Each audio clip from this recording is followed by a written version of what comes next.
Сәлем баршаңызға достар. Бұл видеода сіздерге көптеген ауруларға ем болатын сиқырлы тұнба жайлы айтатын боламын. Видеоны соңына дейін көріп, лайк басып кетулеріңізді сұраймын. Көптеген ауруларға арналған сиқырлы тұнба. Йод қосылған сарымсақ ерітіндісі халық арасында сиқырлы йод деп те аталады, және бұл себепсіз емес. Бұл қарапайым, қолжетімді және жоғары тиімді композиция әр түрлі ауырсынуды тез жеңуге көмектеседі. Сонымен қатар, бұл құрал денеге іс жүзінде зиянсыз және оны үйде дайындау тез және оңай болып табылады. Жас ұлғайған сайын адамның буындары әлсірей бастайды. Қабыну процестері пайда болады. Бұл проблемаларды жоюға әр түрлі процедуралар мен халықтық әдістер көмектеседі. Мысалы, йод пен сарымсақ тұнбалары. Тұнбаны қалай жасауға болады және ол жұмыс істей ме? Ғажайып композицияның пайдасы мен зияны. Халықтық емдеу әдістерінің ішінде йод ісіну белгілерін жою арқылы қалпына келтіретін әсері үшін бағаланады. Йод торы көптеген бірлескен ауруларды емдеу үшін қабынуға қарсы және анальгетик ретінде қолданылады. Артроз, артрит, подагра және полиартрит ауруларында қолданылады. Өнім терінің жергілікті тіркенуін тудырады. Бұл ауырсынуды жоюға көмектеседі.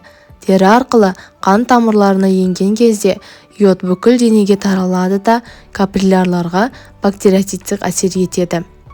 Сарымсақ құрамында шеміршек тінінің бұзылуына жол бермейтін антиоксиданттар, Е дәрумені мен аскорбин қышқылы бар.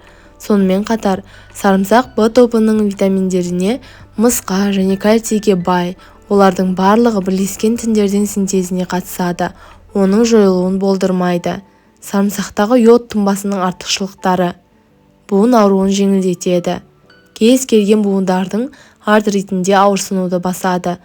Радикулит ұстамаларында тиімді. Омыртқа мойнының остеохондрозы кезінде көмектеседі.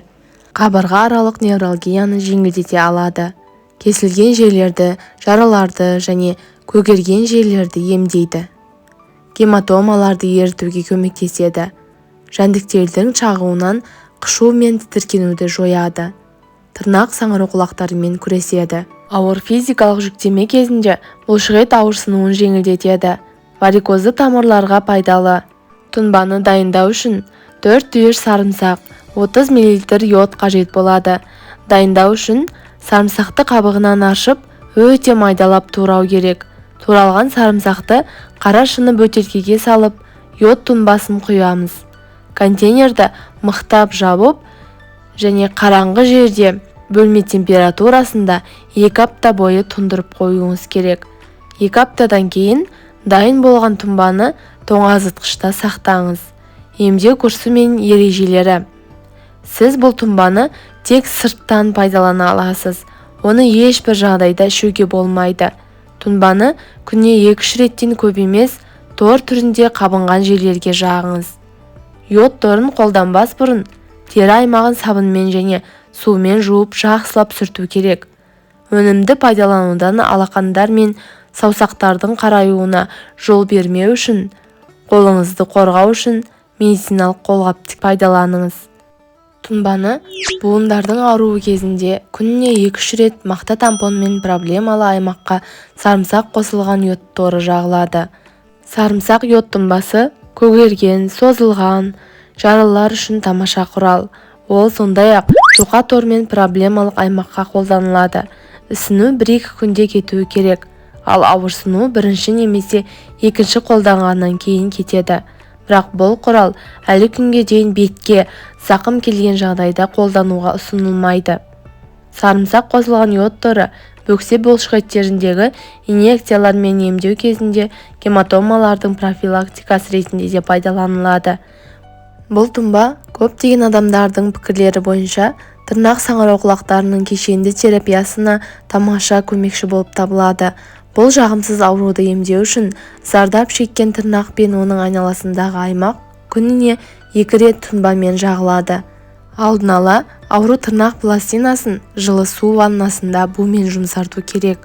Емдеу курсы аурудың сатысына байланысты 4-ден 12 аптаға дейін болады. Таңертең және кешке ұйықтар алдында кеудеге йод сарымсақ торы жағылады. Бұл бронхтарды жылытуға және олардан қақырықты кетіруге көмектеседі. Сарымсақтағы йод тұнбасы өте күшті құрал және оны қолданар алдында дәрігермен кеңесіп, оның рұқсатын алу керек. Сондай-ақ, сарымсақты йод тұнбасын мен емдеуді бастамас бұрын аллергия сынағы арқылы осы компоненттерге реакцияңызды тексеру керек. Мұны істеу үшін өнімнің бірнеше жұқа сызығын шынтақтың иілісіне жағып 15 минут күтіңіз. Егер теріде қатты қызару және тітіркену пайда болмаса, онда сіз бұл тұнбаны пайдалана аласыз. Әйтпесе дәріден бас тартқан дұрыс. Қорытынды. Үйде йод сарымсақ тұнбасын дайындау өте оңай және қарапайым. Бұл ингредиенттер әрдайым дерлік қол астында табылады. Бұл тамаша құралды тоңазытқышта бірнеше ай бойы сақтауға болады, ал оны қолданудың пайдасы орасан зор.